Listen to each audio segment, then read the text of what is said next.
Jésus revient. Il nous recommande d'être sur la tour. Je suis dans Habakkuk chapitre 2. Je nous ai toujours rappelé ici que tout ce que nous sommes en train de vous dire ici, un jour, l'un des 4 matins, vous vous rappellerez de cela. Vous vous souviendrez de cela. Vous vous souviendrez. Jésus revient. Il revient très bientôt. Regarde ce que Jésus nous dit dans sa parole. On va lire des passages pour que vous compreniez. Parce que si vous ne comprenez pas pourquoi nous sommes en train de vous demander de prier, de rester tout le temps aux aguets, d'éviter le sommeil spirituel, si on ne vous donne pas de textes, si on ne vous donne pas les appuis, vous n'allez pas vraiment trop comprendre cela. Mon frère Philippe, aidez-moi avec la lecture. On va lire des Écritures. Lisons d'abord Luc chapitre 18. On va lire les versets 1er et le verset 8. Et puis on lira également toujours Luc, le chapitre 24, et puis le verset 36. 34 et puis 36. Mais lis d'abord 18, verset 1er, et puis on lira le verset 8. Jésus leur adressa une parabole pour montrer qu'il faut toujours prier et ne point se relâcher. Jésus leur adressa la parabole pour dire ainsi, il faut toujours quoi? Prier et ne point se relâcher. Le Seigneur ne dit pas il faut prier occasionnellement. Il faut prier et ne jamais abandonner. Est-ce que toi tu respectes cette écriture? Tu ne tombes pas dans les sommeils spirituels? Tu ne te laisses pas trop dans l'assouplissement des sommeils? Jésus nous recommande de prier, ne point relâcher, ne point abandonner. Pourquoi il dit ça? La réponse se trouve dans le verset 8. Lis le verset 8. Je vous le dis, il leur fera promptement justice. Lis le verset là où il dit, quand le Fils de l'homme viendra. Mais quand le Fils de l'homme viendra... Verset, aidez les bien-aimés. Quel verset? C'est toujours le 8. Le 8, continuez. Allez-y. Trouvera-t-il la foi sur la terre?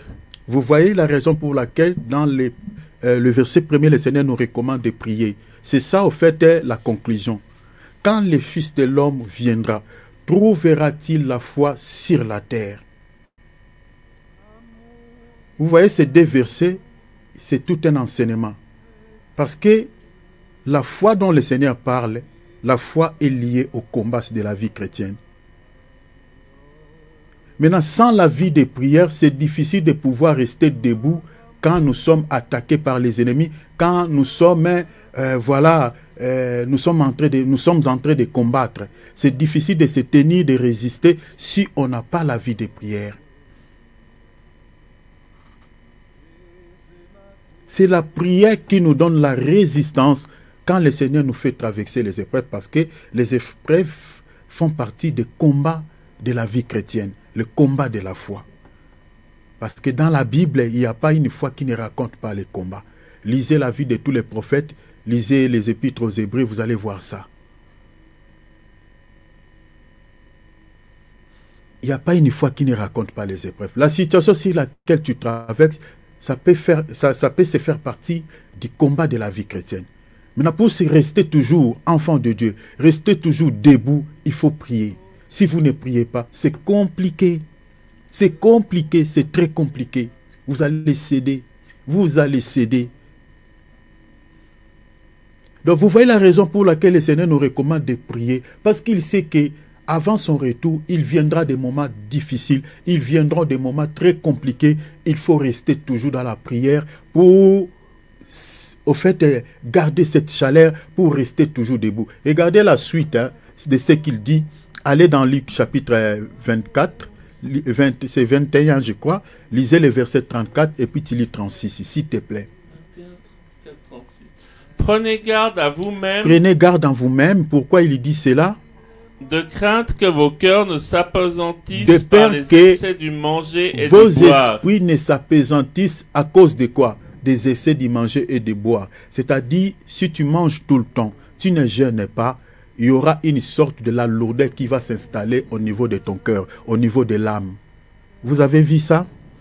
La raison pour laquelle il y a beaucoup de chrétiens qui sont accessibles par les sorciers. C'est-à-dire, les sorciers les dominent. Pourquoi? Parce que sur le plan spirituel, sont fragiles, sont faibles, ne sont pas forts. Tout simplement parce que ce sont des chrétiens qui ne gênent pas. Parce que quand on ne gêne pas, il y aura une sorte de la lourdeur au niveau de ton esprit.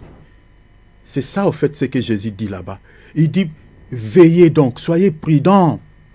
Mettez-vous sur vos gardes.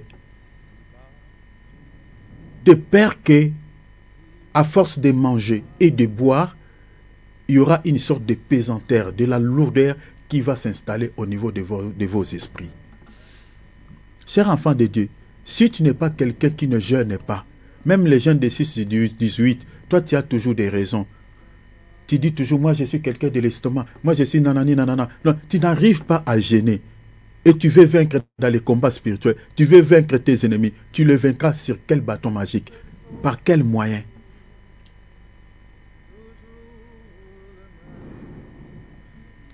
Regardez maintenant la suite de ce que Jésus dit dans le verset 36. Allez là-bas, mon frère. Allez, continuez. Il y a un détail aussi important. Je finis pas le verset 34. Fini le verset 34. Il y a un détail. Allez-y. Et que ce jour ne vienne sur vous. Non, lis le verset 34. Il y a un petit détail. Et par les soucis de la vie. Le Seigneur, il dit, pas seulement les manger et les boire qui peut s'aimer les sommets spirituels dans nos âmes, mais les soucis de la vie. Ah, ça c'est vraiment la clé. Et vous savez que le souci de la vie, selon Matthieu 13, 22, est comparable aux épines qui étouffent la parole.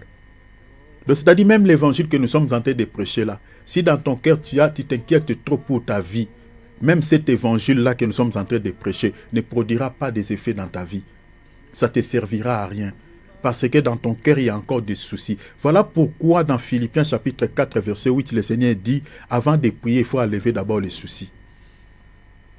Il faut enlever d'abord les inquiétudes.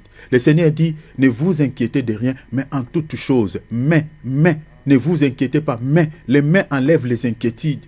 Mais en toutes choses, faites connaître vos besoins à Dieu. C'est-à-dire, avant de prier, avant d'introduire des requêtes devant le Seigneur, il faut d'abord enlever les soucis. Enlève les inquiétudes. Parce que si tu pries avec les soucis se présenteront dans ta prière comme une barrière, comme un blocage.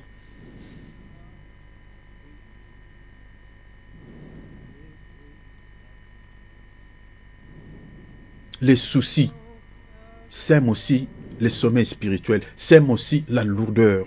C'est ça ce que le Seigneur a dit. Et si vous ne respectez pas ces conseils, chers enfants de Dieu, le Seigneur reviendra et tu seras surpris. Regardez la suite, allez dans le verset 36. Veillez donc et priez en tout temps.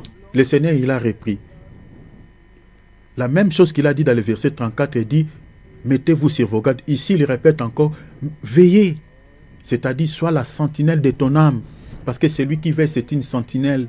Sois la sentinelle de ton âme. Amen. Ce n'est pas ton pasteur qui sera ta sentinelle. Ce n'est pas qui que ce soit qui sera ta sentinelle qui va veiller sur ton âme. Il dit, toi-même, tu dois être la sentinelle de ton âme. Vous savez, une sentinelle, c'est celle qui ne dort pas la nuit. Parce que là, nous sommes pratiquement à la nuit. Vous voyez, l'église, au fait, qu'est-ce que je peux vous dire? Parce qu'il faut comprendre, dans la Bible, nous avons, par rapport à la notion des temps, nous avons au moins 4 temps, je m'aurais dit, ou 3 temps. Nous avons le temps du matin. Sur le plan révélationnel, c'est le temps d'Israël, parce que l'ancienne alliance a été inaugurée au temps du matin. Lisez Exode 24, vous allez voir ça. Mais nous avons aussi le temps de midi. Le temps de midi, c'est la dispensation qui sépare le temps le temps de la loi et le temps de la grâce. En fait, c'est l'image de la croix. Parce que Jésus-Christ était mort effectivement à midi à 12h, à la 6e heure. Lisez, je crois, Luc chapitre 21 ou 24, pardon, quelque part vous allez voir ça. La 6e heure par rapport à notre temps, c'est 12h. Donc le temps de midi, c'est la dispensation, c'est ça, Galates 4.4. Il est né sous la loi pour nous conduire vers la grâce. Maintenant, nous avons le temps de soir ou le temps de minuit. Le temps du soir ou le temps de minuit, c'est la dispensation de l'église. Parce que le temps du soir, regardez même dans l'Apocalypse, on voit Jésus au milieu de 7 chandeliers d'or. Or, on allume les chandeliers que le soir. Donc, le temps du soir ou le temps de minuit, c'est le temps de l'église. Le temps de minuit, c'est un temps aussi qui sépare l'église et l'Israël. Parce qu'à minuit, l'église sera enlevée, hein, selon la parabole des 10 vierges. L'homme et les maris étaient venus à minuit. Donc, c'est-à-dire, l'église part en enlèvement, c'est la fin des temps de l'église, mais c'est le début des temps aussi pour l'Israël, parce que la grâce retournera là-bas, parce qu'il faut que le Seigneur retourne pour sauver ces peuples-là. Donc, le temps de minuit, c'est un temps qui sépare la fin des temps de l'église et le début des temps pour l'Israël. Mais maintenant, ici, on dit quoi? On dit veiller donc. Pourquoi on dit veiller? Parce que nous sommes des sentinelles. Une sentinelle, c'est celui ou c'est celle qui veille la nuit. Bien que la journée aussi, il y a aussi des sentinelles, tout ça, qui veillent. Mais nous, l'église, nous sommes pratiquement à minuit. Nous devons rester toujours vigilants. Pourquoi? Parce qu'il y a un voleur qui circule, qui se promène. Les voleurs, vous les connaissez, Jean 10, c'est le diable. Qu'est-ce qu'il cherche à voler? Voler ta vie de prière. Qu'est-ce qu'il cherche à voler? Voler ta santé. Qu'est-ce qu'il cherche à voler? Voler ta foi. Maintenant, il faut veiller. Il faut veiller. Ce n'est pas quelqu'un d'autre qui va veiller à ta place. Le Seigneur dit veillez donc. Et puis il dit quoi, mon frère Philippe? Veillez donc. Et priez en tout temps. Vous voyez? Donc c'est-à-dire, l'outil ici qui peut t'aider à veiller, qui peut t'aider à rester vigilant, c'est la prière. Rappelez-vous dans Matthieu 26, 41, le Seigneur dit veillez et priez afin que vous ne tombiez pas. C'est-à-dire, si tu ne veilles pas, tu ne pries pas, c'est-à-dire quand le voleur viendra la nuit, il va percer ta maison. La maison, c'est ta vie. Parce que la vie de l'homme, le corps de l'être humain est comparable à une maison, à un temple. Même dans Hébreux chapitre, je crois, 3, 6, la Bible dit, Christ, il est comme fils sur sa maison c'est nous. Nous sommes la maison du Seigneur. Mais il y a un voleur qui circule, tu dois veiller, tu dois être vigilant. Ce qui t'aidera à rester vigilant, c'est la prière, le jeûne, la parole. Si tu n'es pas dans cet environnement, mon frère, ma soeur, n'espère pas l'enlèvement. Regardez la suite, il dit quoi? Veillez donc et priez en tout temps. Pourquoi? Afin que vous ayez la force d'échapper à toutes ces choses le qui Seigneur arriveront. Dit, afin que vous ayez de la force de s'échapper à toutes ces choses qui arriveront, nous sommes pleinement dedans. Cette parole, cette prophétie est en train de s'accomplir sous nos yeux. Regardez tous les événements que nous sommes en train de voir actuellement dans le monde. Tous ces problèmes que nous avons. Si vous n'avez pas la vie de prière, à ce temps ici, chers enfants de Dieu, vous deviendrez un chrétien charnel, un religieux. Tu seras un religieux, un hypocrite. Parce qu'aujourd'hui, nous en avons pleinement. Des chrétiens qui n'ont plus la vie de l'esprit. Ils se ressemblent aux 5 vierges folles. Ils ont la connaissance de la parole de Dieu, mais ils ne vivent jamais la parole. Ils chantent pour Jésus, mais ce Jésus-là, dans leur cœur, n'a plus de place. Attention, il dit, veillez donc et priez afin de s'échapper à tout ce qui arriveront, c'est-à-dire tous les soucis, toutes ces souffrances que nous avons, que nous sommes en train de traverser actuellement. Si vous n'avez pas la vie de prière, vous allez céder. Il dit encore quoi? Et de paraître debout devant le Fils de l'homme. De paraître debout. Le Seigneur, quand il viendra, il ne viendra pas récupérer les gens qui sont tombés. Il viendra récupérer des gens qui sont debout. Parce que debout est tombé dans la Bible comme je viens de dire.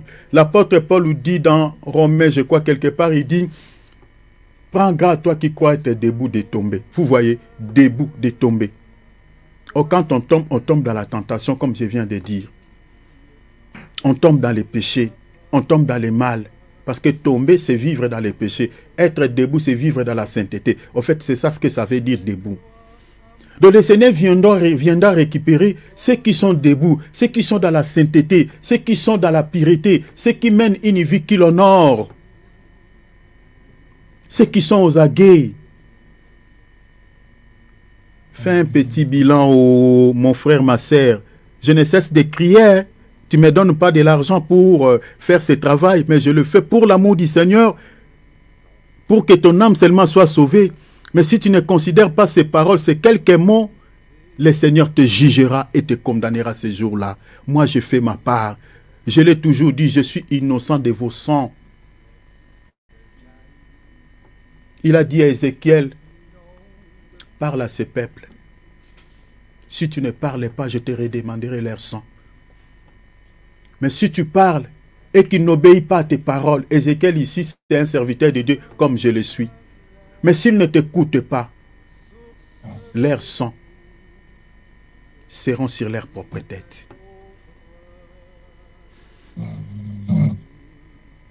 Prie le Seigneur à la manière dont tu as compris cette petite exhortation. Le but, c'est que rester aux aguets dans la présence de Dieu, dans la prière, dans la parole. Si tu as des péchés, chérie, demande, fais un effort d'abandonner ces péchés-là. Fais un effort d'abandonner ces péchés, de mener une vie à l'obéissance, qui se conforme à la parole, une vie d'obéissance à Dieu. Ça ne sert à rien de vivre une vie d'hypocrisie devant le Seigneur. Ça ne te servira à rien, ça t'amènera nulle part. Depuis janvier jusqu'à aujourd'hui, regarde la manière dont tu diriges ta vie chrétienne. Tu as l'application de la Bible sur ton attel. Est-ce que tu prends le temps, même une fois la journée, de pouvoir lire un verset? Tout ce que tu connais sur ton attel, TikTok, Instagram, Facebook, c'est tout ce que tu connais. Parce qu'avant, certaines personnes disaient, je n'ai pas la Bible, tout ça, quand il n'y avait pas des applications. Je n'ai pas la Bible, tout ça. Mais aujourd'hui, la Bible est à la portée de tout le monde. Même sur ton téléphone, tu en as. Tu te promets, tu as la Bible. Mais est-ce que, dans les 24 heures que Dieu te donne,